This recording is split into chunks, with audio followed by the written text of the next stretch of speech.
Most famous killing in history, Caesar.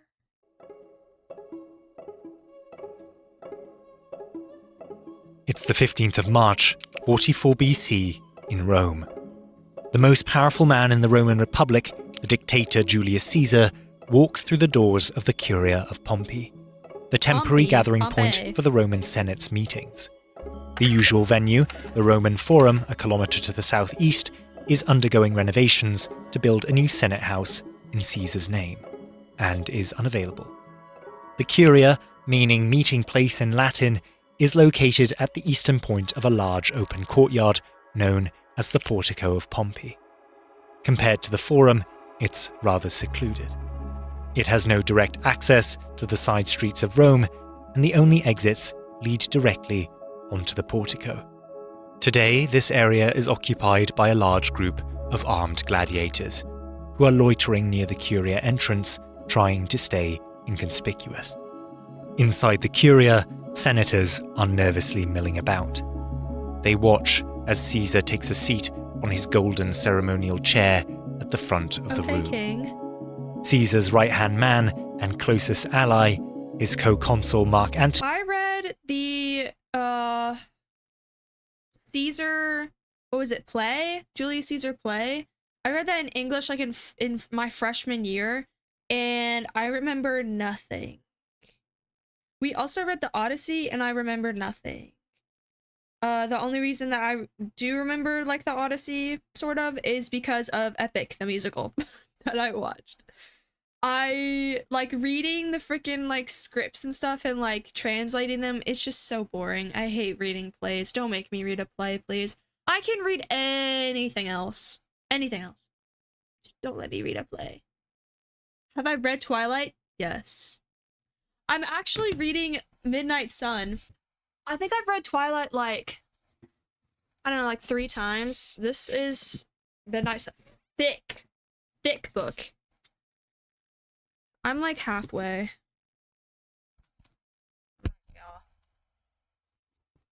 Yeah. Oop. That's how far I am. So I have like this much left. Thick awe book, bro. And then I have Twilight on my bookshelf. Like, he's literally just yapping. Like, Edward's literally just a freaking yapper. Yapper, bro. Holy McNolly. It's just him rattling on and on and on and on and on. Like, he had like half a chapter literally just yapping about how he wanted to kill Bella. Like, he was like, I'm gonna kill her. Like, the first time he sees her, I'm like, this is how I'm gonna kill her. And then, this is how I'm gonna, like, get rid of the evidence and stuff. And like, oh, all the students in this class will see, so I'm gonna kill them too. Oh, yeah. And then there's like another section where like after he saw Bella and he wanted to kill her, he left school, right? And he wasn't there for like a week or something. And in his point of view, he went to the what are they called? He went to the blonde people. They like the Denali's or whatever. I think that's what they're called. Is that? I really don't remember what they're called, but he went up to like Irina and stuff. He went to them, and like one of them was like flirting with him, and he was like, he's just freaky. He's genuinely just freaky. He's a freak. Who had been with him before he entered, is nowhere to be seen. Unbeknownst to him, Antony is nearby, just outside. But he's being distracted by another senator. By who? Caesar is alone. Oh shit. Across the room, a man rises from the benches and starts walking Isn't that towards Brutus? him.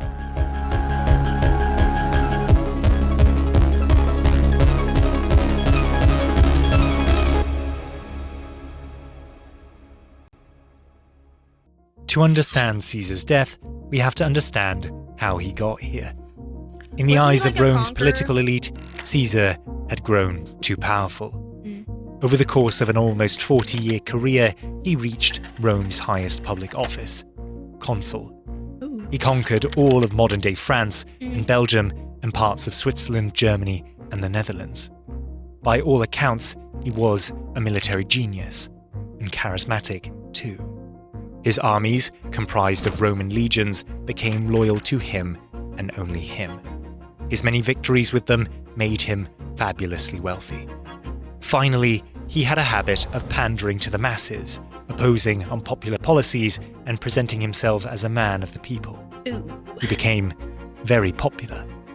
Perhaps too popular. In 49 BC, fearing Caesar was becoming larger than Rome, the Senate, alongside his chief rival, Pompey the Great, moved against him. They attempted to recall him from his campaign in Gaul and strip him of his military command. A command which gave him legal immunity under Roman law. Sensing that his enemies wished to prosecute him and curb his power on his return to the city, Caesar made a fateful decision. With a legion of soldiers in tow, he crossed the Rubicon River in northern Italy. The river marked the border between the Roman heartland and its other provinces, and by Roman law, all returning generals had to disband their armies and lay down their arms before crossing it, as to avoid internal conflicts. By deliberately ignoring this, Caesar started a civil war. Oh shit. One that would last 4 years and span the entire Republic. In March of 45 BC, he would win that civil war, having defeated Pompey the Great, the only man that could rival him in influence and wealth. This made him the undisputed most powerful man in Rome. The Senate, an institution that once sought to reduce his power and influence, elected him to the consulship a further 3 times. And finally, in February of 44 BC, granted him the title of dictator for life. For a time before the foundation of the Roman Republic, Rome had been ruled by kings. Tyrannical, cruel kings. When the last monarch, Tarquin the Proud, was overthrown around 509 BC, the Roman people, particularly the conservative aristocracy that would end up forming most of the Senate, vowed that no king should rule Rome again. Okay. It now seemed that Caesar fancied himself a king. He began wearing opulent royal garbs and constructing statues of himself in public. His allies called for extravagant celebrations in his honor and proposed and later succeeded in changing the month of Quintilis, the month he was born, to Julius. Yo, that's He installed crazy. in the Senate What? a golden chair designed specifically A for whole him, one? the chair upon which he sits today. Caesar had grown too powerful, and he was flaunting it. Oh shit. He threatened the continued existence of the Republic. If defeating him on the battlefield was impossible, his foes would have to find another way to bring him down. The men who conspired to kill Caesar, a group of about 60, are diverse in their backgrounds. A few are former allies who felt their loyalty to him had not been sufficiently rewarded. Some are remnants of the Pompeian faction, the group that fought Caesar during the Civil War Why would you under have Pompey them the Great. in there? A What? group he, perhaps foolishly, pardoned. Why did A handful simply oppose Oh. his accumulation of power out of principle, fearing he would destroy the state's republican values. Most, however, are members of the conservative aristocracy, who profit greatly from Rome's republican form of government as they monopolize the Senate and thus oppose Caesar's centralization of power. Okay. These men have been meeting in secret for months to hatch a plan to kill him. They considered assassinating him in public on a street in Rome known as the Via Sacra. This The was probably sacred abandoned because the venue was too public. Any ally of Caesar's, if they were nearby, could simply intervene. It's true. Caesar had no bodyguards on payroll while in the city, but he was known to surround himself with some particularly intimidating friends to compensate. Another questionable idea was flinging him from a bridge and placing a number of armed men below it to ensure the fall would be fatal. They also considered striking while he was at a gladiator show, as they could hide the assassins Oh my god. in plain sight, Like posing Abraham as gladiators. Lincoln. Oh my god. Ultimately, though, a Senate session on the 15th of March was selected to be the best time to strike. Soon after this date, Caesar would be outside of the city on a military campaign to defeat the Dacians and the Parthian Empire to Rome's east, making it far more difficult for them to reach him and allowing him to accumulate even more glory, prestige, and power. Choosing a Senate meeting made sense, too. All those present were sure to be unarmed, as it was generally prohibited to bring weapons into the Senate House, making resistance unlikely.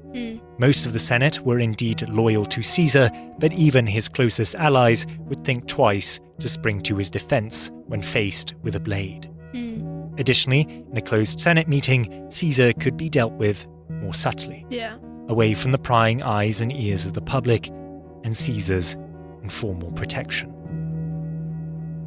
So, on the day of the 15th, daggers are secretly brought into the Curia of Pompey in wooden boxes usually used to carry writing tablets for record-keeping. Before Caesar's arrival, members of the conspiracy retrieve the blades and conceal them underneath their togas. Outside the building, the conspirators deploy a group of armed gladiators to cover the Curia's exits, ensuring that Caesar won't get far should he try to escape. They are owned by the senator Decimus Brutus, a man that Caesar considers to be a close friend and ally, Didn't he a stab him in man the back? named second in his will, a man that Caesar trusts. Yo, that's Caesar would not crazy. question the presence of the gladiators, knowing them to be Decimus's. Finally, when Caesar arrives with his co-consul Mark Antony, a senator by the name of Gaius Trebonius pulls him aside and begins to speak with him. Antony is a big, brawny man, and his loyalty to Caesar is without question. The conspiracy thought it wise to take him out of the equation and ensure he did not intervene in Caesar's defense. Okay. Though the conspirators originally considered murdering the both of them together, they thought the optics of killing Caesar alone would be better. It would appear like the just killing of a tyrant, and not an arbitrary massacre. The stage is now set. All that remains is for the signal to be given. That signal is Senator Tillius Cimber.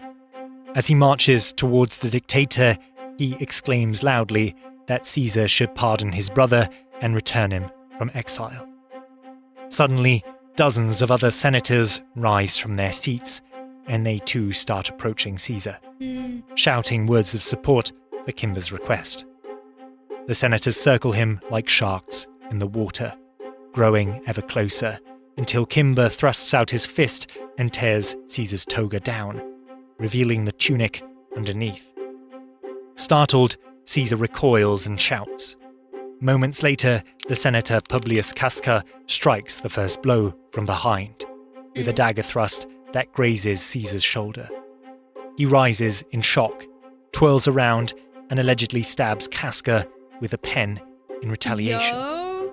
But alas, the pen is not mightier than the sword. Oh, In seconds, fire. Caesar becomes enveloped by a shroud of togas and collapses under a hail of daggers. Two Caesar loyalists try to break through to defend him, but they are pushed back. Marcus Brutus, a leading conspirator and former Pompeian, stabs Caesar in the groin amid the frenzy. What? A truly humiliating blow. That's insane. After inflicting 23 stab wounds, the crowd of Whoa. assassins stand back What? and admire their work. That's The would-be king, the tyrant, is dead. In a twist of irony, Caesar would bleed out beneath a statue of his former Civil War rival, Pompey the Great, oh yo. a statue he had refused to tear down. Yo. Caesar That's should have seen crazy. it coming. According to classical sources, a month before his demise in February of 44 BC, He was too he arrogant. visited a fortune teller by the name of Spurina. He Mm. brought to her an animal to be sacrificed. He And it didn't is said that believe. on the altar, she could not find its heart in its chest cavity. Seeing this as a bad omen, she warned Caesar his life was in danger. The next day, when he returned again with a different sacrifice, She couldn't she find was it. unable to find part of its liver. From the entrails of the animal, she divined that Caesar would come to great harm on the Ides of March, otherwise known Ides as of the March. 15th, the midpoint of the month. I remember that. I But remember that that in the book. wasn't all. The Roman historian Plutarch tells us that on the day before the 15th, Caesar and a fellow senator began discussing the best way to die. To which Caesar responded, quote, "A death which is unexpected." Ominously, later that evening, when he and his wife Calpurnia were asleep, the windows and doors of their bedchamber flew open simultaneously, rousing Caesar from his slumber. His wife was yet asleep, yet she tossed and turned, muttering something under her breath. The next morning, upon waking up, she begged Caesar not to attend the Senate meeting, Oh, yeah. for she had dreamt their house had collapsed and seen visions of her holding Caesar's bloodied, lifeless corpse. Caesar was, by Roman standards, not particularly superstitious, but the mounting signs were enough to put even him at unease. To be sure, he summoned his own seers and had them conduct sacrificial rituals. All of them yielded bad omens. Dude! That was enough for him Dude. to postpone the Senate meeting, resolving not to attend. So why in the end did he end up going? Yeah, what? Well, his old friend, Decimus Brutus, convinced him on the morning of the Senate meeting to ignore the omens and attend anyway. He appealed to Caesar's ego. Oh, Would it not appear yeah. improper and above all ridiculous or cowardly if Caesar did not show his face at a session he summoned merely on the grounds of superstition? What would that sort of behaviour do to his reputation? So he went, and on his way to the Curia of Pompey, he was stopped by a man on the street. The man Don't go. handed him a scroll and urged him to read it Don't immediately, claiming it concerned him. Reports tell us that this scroll supposedly contained details of the plot against him. For one reason or another, Caesar did not read it and walked directly into the lion's den. What? Caesar's death would lead to a power vacuum and civil war that determined the fate of the Republic. Caesar's adoptive son, Octavian, and his former consul, Mark Antony, would form an alliance with one of Caesar's most trusted generals, Marcus Lepidus. Together they would hunt down the men that murdered Caesar and crush all who opposed their rule, leading ultimately to the fall of the Republic and the rise of a hereditary monarchy under the Roman Empire. Interesting. Octavian would become emperor, and he would not make his father's mistakes. Caesar pardoned many of his enemies, even promoted them and gave them honours. Where others would have destroyed every trace of Pompey, Caesar elected to keep his statues up as a show of grace. His mercy might have killed him, and it might mean that the last thing that Caesar ever saw while he was dying in a pool of his own blood was a statue of Pompey, staring down at him Wow. mockingly. Wow. Caesar treated his foes too kindly Yep. and flaunted his power too brazenly, making him a man that people hated, not necessarily a man that they feared. In the words of the historian John Balston, if an authoritarian government was to be established successfully in the Republic's place, it must not be, like Caesar's, an inconsiderate, careless and frank authoritarianism. It must wear a Republican mask, however false. Fire. Fire. Fire. Fire.